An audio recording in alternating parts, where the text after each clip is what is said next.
Good afternoon. This is going to blow your mind. Brother Joshua has been correct the whole time, and I'm going to prove it to you in such a way that no question of doubt will remain in your mind. If you haven't watched my first video, you're not really going to understand what's going on, and if you do understand what's going on, I take my hat off to you. If you want to know how the Mazzaroth clock and the full moon calendars interact, you'll have to watch my first video.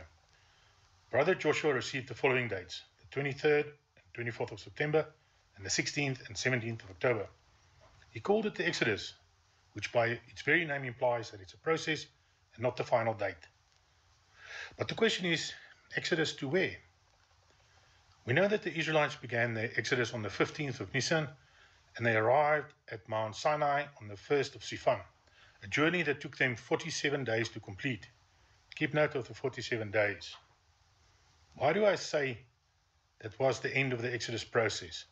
It is because they spent over a year living next to Mount Sinai before moving on. It was here Moses received the 10 commandments from God, and also the place where they created their golden calf idol. If we were to follow the exact same Exodus process, adding 47 days to the 15th of Nisan on the full moon calendar brings us to the 8th and 9th of November 2025.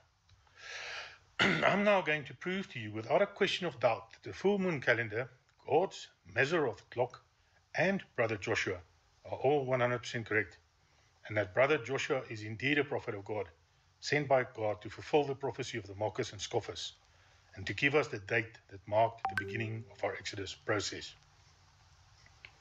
God gave Joshua the numbers to solve his code. It goes like this: counting 23 and 24 days from Brother Joshua's first date of 23 and 24 September brings us to 16 and 17th of October, which is the second set of dates Brother Joshua received from God. The 16 and 17 is exactly in the middle of our 47-day Exodus process. This shows us that we are on the correct path. On the full moon calendar, the 17th of October is the Day of Atonement, but Brother Joshua gave us a 17 and a 16.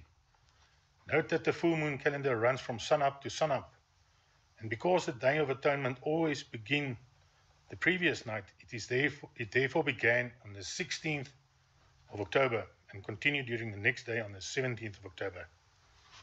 It lines up perfectly with the 16th and 17th of October that Brother Joshua gave us. This also establishes yet more proof that the full moon calendar runs from sunup to sunup. Counting another 23 and 24 days on from the 16th and 17th of October brings us to the 8th and 9th of November, which also coincides with the exact day when the Israelites arrived at Mount Sinai 47 days after their departure. It is simply wonderful how everything fits, but there is more. Our Exodus process began on the 23rd and 24th of September, and exactly halfway along our Exodus journey, we get to the Day of Atonement on the 16th and 17th of October on the full moon calendar, a day for fasting, repenting, prayer, and preparation. You will now see that the Day of Atonement in the year 2032 is the 28th of September. You can see it here on the right. On both the full moon calendar and God's Mazzaroth clock. And because of this, this is likely the day that Jesus will return. Logically, from the Day of Atonement heralding the return of the King, we can deduct that whenever Jesus comes to earth, there will be judgment. For the rapture, those that remain behind were judged. And when he finally returns on the 28th of September 2032, there will be judgment again. So we can call the Day of Atonement Judgment Day.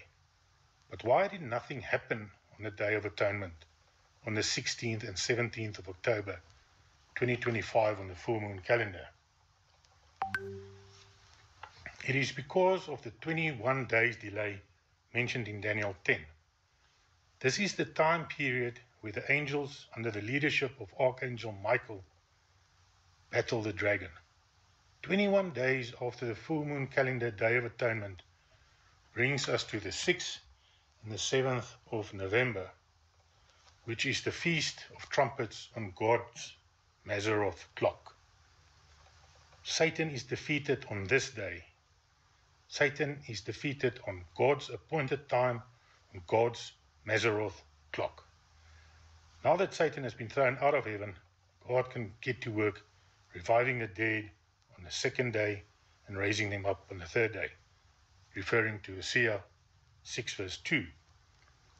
After the 21 days battle, which is raging right now, 3 days later, on the 24th day, an angel came to where Daniel was, and they were both standing next to the river Hiddekel, which is in Eden. Daniel represents the bride being in heaven. Daniel's 3 extra days from the 21st to the 24th day is exactly the same 3 days of revival that is mentioned in Hosea 6 verse 2, and it ends exactly 47 days after our Exodus journey began.